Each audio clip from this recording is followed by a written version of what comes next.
నమస్తే, welcome to VFM news. నేను తరంగిణి. ముందుగా బులెటిన్లో హెడ్లైన్స్ చూద్దాం.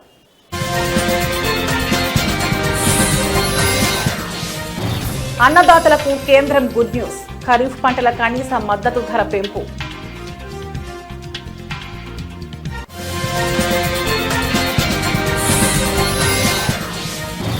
కేసీఆర్తో మరోసారి భేటీ అయిన హరీష్ రావు. పీసీ ఘోష్ కమిషన్ నోటీసులపై చర్చించిన నేతలు.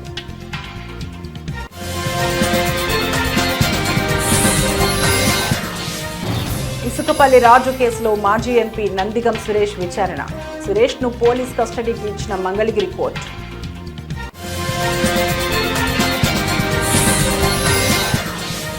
నకిలీ విత్తనాలు అమ్మితే కఠిన చర్యలు. కలెక్టర్ తేజస్ నందలాల్ పవర్ హెచ్చరిక.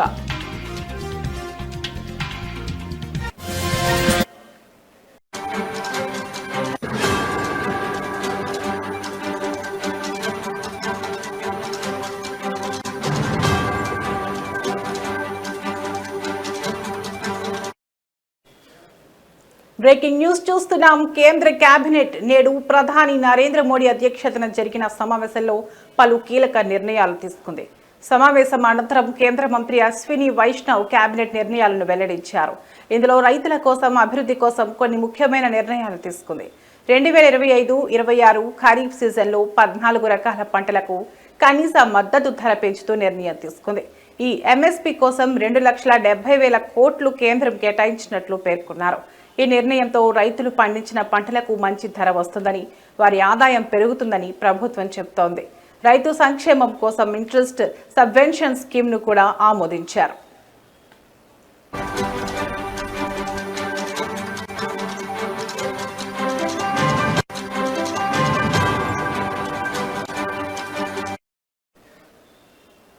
దీని ద్వారా రైతులు తీసుకునే రుణాలపై వడ్డీ రేట్లు తగ్గించి వారిపై ఆర్థిక భారం తగ్గించేలా చర్యలు తీసుకోనున్నారు. అలాగే ముఖ్యమైన 3 మార్గాలలో 4 లేన్ల రహదారుల నిర్మాణానికి కూడా కేబినెట్ ఆమోదం తెలిపింది. మహారాష్ట్రలోని వార్డా, బల్లార్షా, మధ్యప్రదేశ్లోని రత్లాం, నాగ్డా, ఆంధ్రప్రదేశ్లోని బద్వేల్, నెల్లూరు మధ్య 4 లేన్ల రహదారులు నిర్మిస్తారు. ఈ రహదారులు రవాణా సౌలభ్యం పెంచి ఆర్థిక అభివృద్ధికి దోహదం చేస్తాయని అశ్విని వైష్ణవ్ తెలియజేశారు. ఈ నిర్ణయాలు రైతులకు, సామాన్య ప్రజలకు ప్రయోజనం చేకూరుస్తాయని కేంద్రం భావిస్తోంది.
Breaking news. బీఆర్ఎస్ అధినేత కేసీఆర్తో ఆ పార్టీ ఎమ్మెల్యే, మాజీ మంత్రి హరీష్ రావు మరోసారి సమావేశమయ్యారు. ఎర్రవల్లిలోని ఫామ్ హౌస్ లో జరిగిన ఈ సమావేశంలో ప్రధానంగా కాళేశ్వరం ప్రాజెక్టుకు సంబంధించిన ఆరోపణలపై జస్టిస్ పినాకి చంద్రఘోష్ కమిషన్ జారీ చేసిన నోటీసుల గురించి చర్చించినట్లు సమాచారం.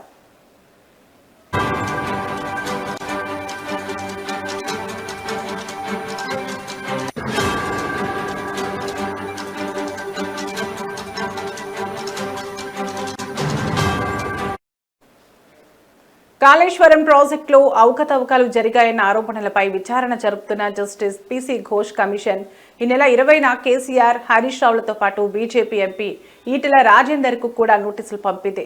15 రోజుల్లోగా కమిషన్ ముందు హాజరు కావాలని ఆ నోటీసులో ఆదేశించింది. ఈ నేపథ్యంలో మే 22న హరీష్ రావు కేసీఆర్ తో సుమారు 3.5 గంటల పాటు చర్చలు జరిపారు. ఈ నోటీసుల వల్ల తలెత్తే రాజకీయ చట్టపరమైన పరిణామాలపై వారు కూలంకషంగా చర్చించినట్లు తెలుస్తోంది. కమిషన్ ముందు హాజరు కావాలా లేక చట్టపరమైన చర్యలు తీసుకోవాలా అనే అంశంపై వారు సమాలోచనలు జరిపినట్లు బీఆర్ఎస్ వర్గాలు తెలిపాయి.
బ్రేకింగ్ న్యూస్ చూస్తున్నాం. టీడీపీ కార్యకర్త ఇసుకపల్లి రాజుకు సంబంధించిన కేసులో కీలక పరిణామం చోటు చేసుకుంది.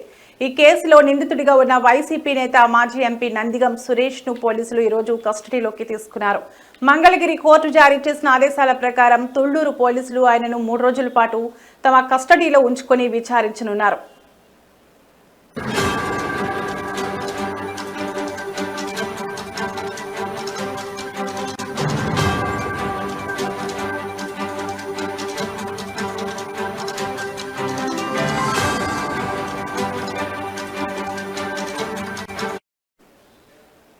గుంటూరు జిల్లా సబ్ జైల్లో రిమాండ్లో ఉన్న నందిగం సురేష్ ను విచారణ నిమిత్తం తుళ్లూరు పోలీసులు తమ అదుపులోకి తీసుకున్నారు.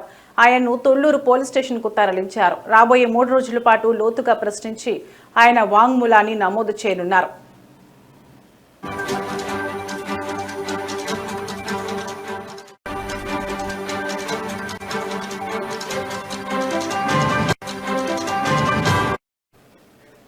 నందిగం సురేష్ ను మే 18వ తేదీ సాయంత్రం తుళ్లూరు పోలీసులు అరెస్ట్ చేసి మంగళగిరి కోర్టులో హాజరుపరిచారు.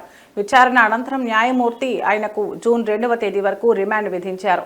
దీంతో పోలీసులు ఆయన్ను గుంటూరు సబ్ జైలుకు తరలించారు. ఇదిలా ఉండగా గతంలో ఓ మహిళా హత్య కేసులో నందిగం సురేష్ 3 నెలల పాటు జైలు జీవితం గడిపారు. ఇటీవలే ఆయన ఆ కేసులో బెయిల్పై బయటకు వచ్చిన విషయం తెలిసిందే.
నిర్మల్ జిల్లా ముథోల్ మండలం బ్రాహ్మణగావ్ గ్రామంలో నూతనంగా నిర్మించిన గ్రామ పంచాయతీ భవనం ప్రారంభోత్సవం, పలు అభివృద్ధి పనుల శంకుస్థాపనల కార్యక్రమాల్లో మంత్రి పాల్గొన్నారు.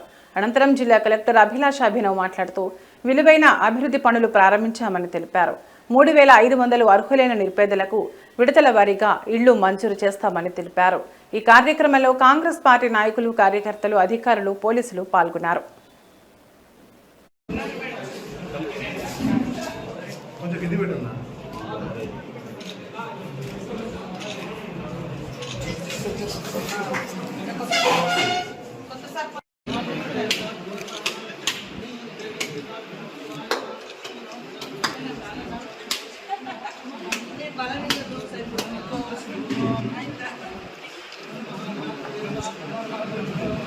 Foto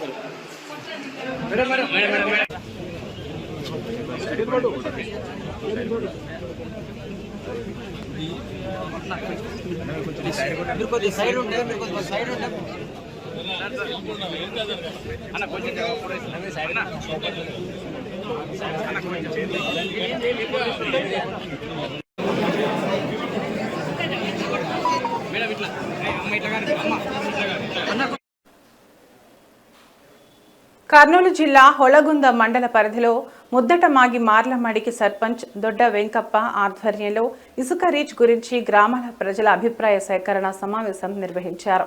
ఈ కార్యక్రమంలో మైన్స్ డిప్యూటీ డైరెక్టర్ అధికారులు, ఆదోని సబ్ కలెక్టర్ మంత్రి మౌర్య భరద్వాజ్, మండల తహసీల్దార్ నిజాముద్దీన్ తదితరులు పాల్గొన్నారు. 21/1/2025 మైనింగ్ ప్లాన్ అప్రూవ్ చేయడం జరిగింది. దీని యొక్క ఈ 78,140 క్యూబిక్ మీటర్ల ఇసుక త్రవ్వటకు 21/1/2025 మైనింగ్ ప్లాన్ అప్రూవ్ చేయడం జరిగింది. పర్యావరణ అనుమతుల కొరకు ఎస్ఐ వారికి అప్లై చేయడం జరిగింది. వాళ్ళు 7/4/2025 78,140 క్యూబిక్ మీటర్ ఇస్తానికి టీఓఆర్ జారీ చేయడం జరిగింది.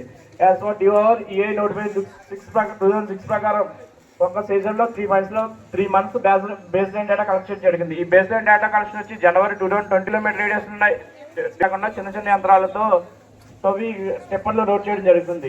యాజ్ పర్ నామ్స్ ప్రకారం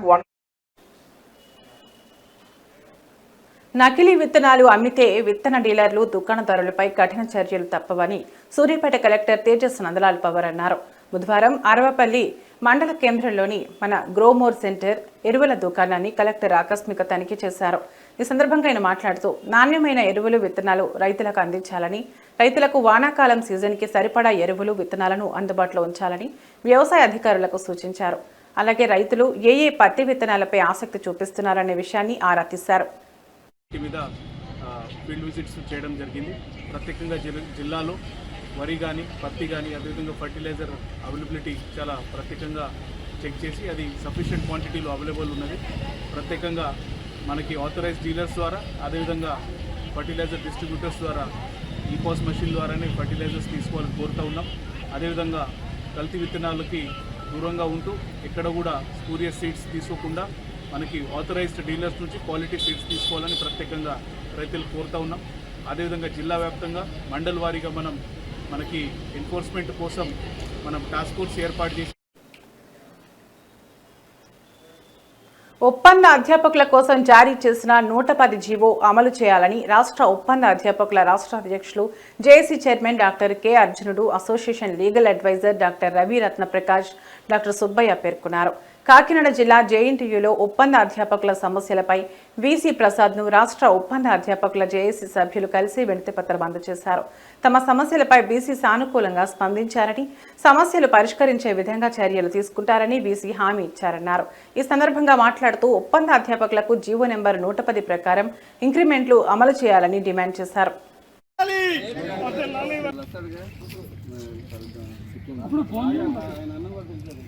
Andhra university contract faculty association legal అడ్వైజర్ని. అయితే లాస్ట్ 2 days నుంచి కాకినాడ జేఎన్టీయూ యూనివర్సిటీలో కాస్త ఆందోళనకరమైన వాతావరణం అలముకుందని విన్నాం.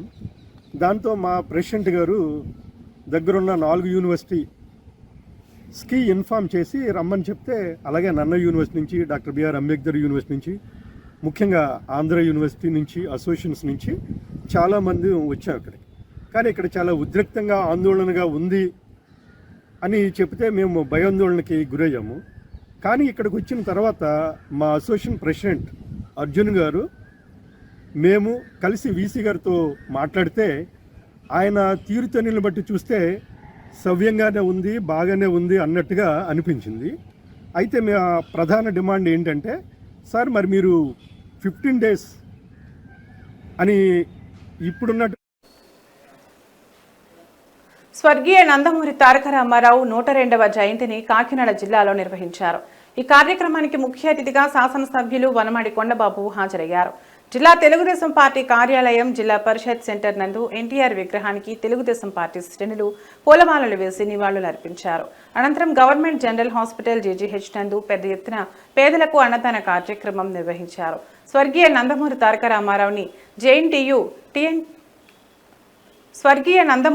రామారావుని టీఎన్టీయూసీ జిల్లా అధ్యక్షులు గదుల సాయిబాబా, అగ్నికుల క్షత్రియ కార్పొరేషన్ డైరెక్టర్ పంతాడి రాజు, మాజీ కార్పొరేటర్ పలివల రవి, అనంతకుమార్ పేర్కొన్నారు. ఈ కార్యక్రమంలో చింతా పేర్రాజు, గుజ్జు లక్ష్మణరావు, బొబ్బిలి గోవిందు, టీడీపీ నాయకులు పాల్గొన్నారు.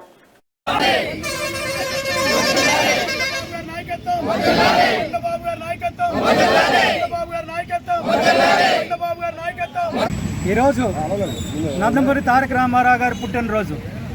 ఈ పుట్టినరోజు అంటే ఆంధ్రప్రదేశ్లో ఉన్న ప్రతి ఒక్కరికి కూడా పండుగ రోజు. ఎందుచేతంటే ఆంధ్రుల యొక్క గౌరవాన్ని, మర్యాదని, ఆంధ్ర యొక్క అభివృద్ధిని కూడా దిశని నిర్ణయించినటువంటి వ్యక్తి, ఏకైక వ్యక్తి ఎన్టీ రామారావు గారు. ఆయన ఈరోజు 102వ పుట్టినరోజు పూర్తయి 103వ పుట్టినరోజుకి అడుగుపెట్టారు. ఈరోజు మేమందరం కూడా తెలుగుదేశం పార్టీ కార్యకర్తలు, నాయకులు అందరూ కూడా పండుగ రోజు పండుగ వాతావరణం జరుపుకుంటున్నాం. అదేవిధంగా మహానాడికి మా నాయకులైనటువంటి స్థానిక శాసనసభ్యులు వనమాడి వెంకటేశ్వరరావు గారు, కొండబాబు గారు మహానాడికి వెళ్ళడం జరిగింది. ఆయన మహానాడికి వెళ్ళిన తర్వాత తెలుగుదేశం పార్టీ ఎవరైతే ఇవి ఇప్పటివరకు ఉన్న బులెటిన్ అప్డేట్స్. మరో బులెటిన్లో మళ్ళీ కలుద్దాం. నమస్తే.